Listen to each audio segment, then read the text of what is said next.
Hi, today I wanted to talk to you about another spiritual practice, and this one is called Lectio Divina. And the name can be a little bit off putting to start with the fancy Latin words, and it means literally divine reading, which also could be a little bit scary because you think that's not within the realm of my ability to do this divine reading. But what it actually means is just a slow and thoughtful reading of parts of the Bible. And so I just wanted to tell you a little bit about it and then give you the steps to do it. And I'll also do some instructions that you can find on my website. So if you want to just read the information, you can go there and get that too. Like I said, Lectio Divina is just a slow, thoughtful reading of scripture.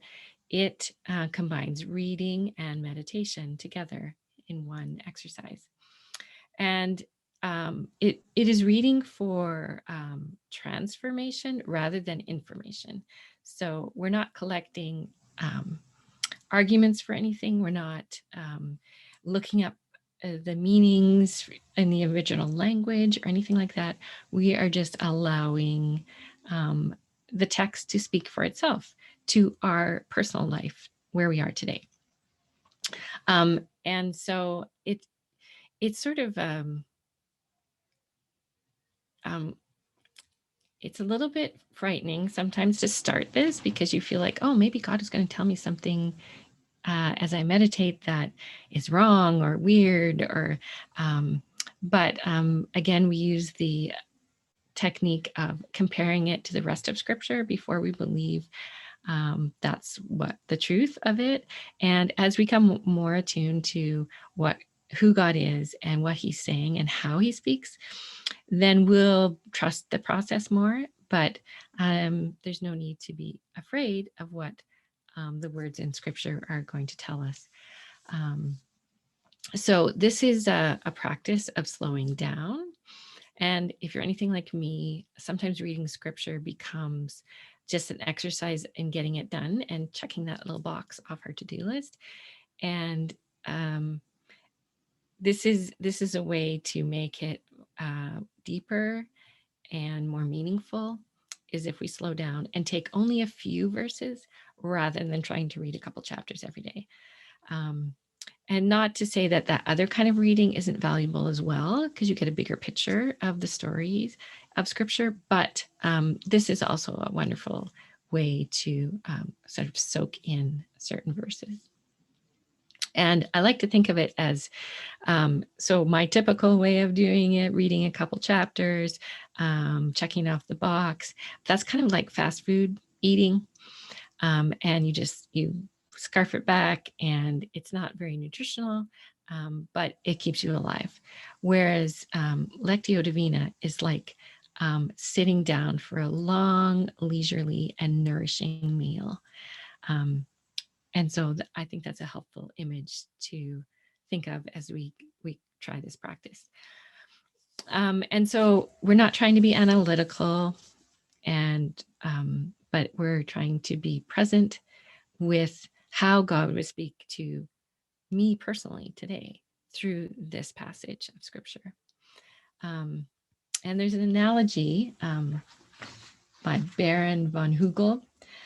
He compares Lectio Divina to letting a very slowly dissolving lozenge melt imperceptibly in your mouth. So just sort of taking in the words, pondering them, and just having it sort of go around in our mind for a little bit longer than we're used to. And so I think that's a helpful image as well. So I'm going to give you the steps, and I'm just going to read them for you.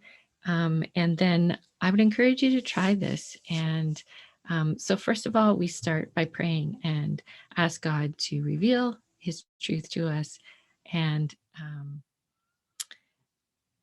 protect us from any wrong ideas that might come, and affirm what He's trying to say to us.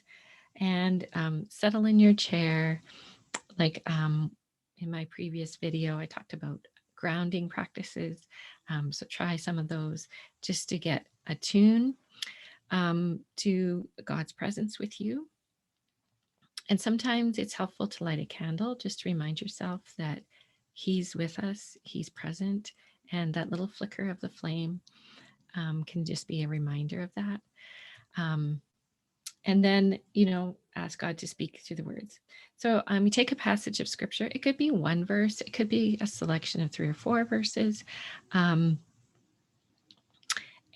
read it out loud. And even if you're the only person in the room, read it out loud.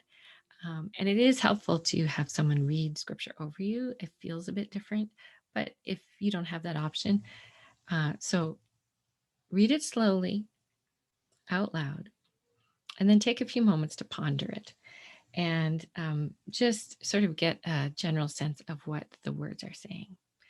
And then you will read the scripture again, read it out loud, and ask God if there is a word or phrase or just sense if there's a word or phrase that's standing out to you that seems to jump off the page a little bit. And then after you've read that slowly, take that word or phrase and ponder it for a few minutes. And you might even ask God, why is that one standing out for me? What are you trying to say through that? And then after a few moments, read the passage again, slowly and thoughtfully. And this time, ask God if there's something He's asking you to do or consider or relinquish as you read. And then after you're finished reading, just ponder what He might be saying and pray that through. Like if you sense that God is telling you to relinquish some worry that you have around a certain thing, then take a few minutes and pray about that.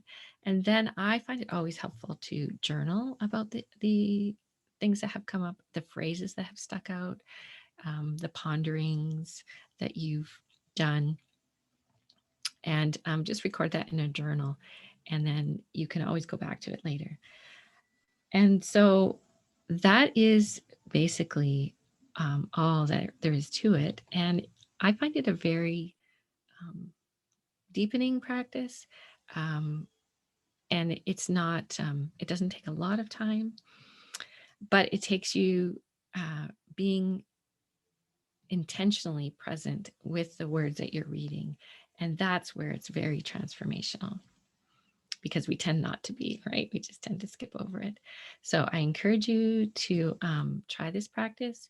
And if you can try it with other people, that's also helpful. And then each person can take a turn reading out loud so that you can be listening. With all the technology that's available to us, we could read it out loud to ourselves and record it on our device and then play it back so we hear it. So that's a suggestion too. Also, there's a really great app, Lectio 365, which is sort of a shortened version of this practice. And they read the scripture a couple times and they have some reflection, and it's really good. A really good introductory way to do Lectio on your own. But I encourage you to dig in and let me know if it's helpful for you, and if you find some new revelations happening in your heart. All right. Thanks, friends, for listening.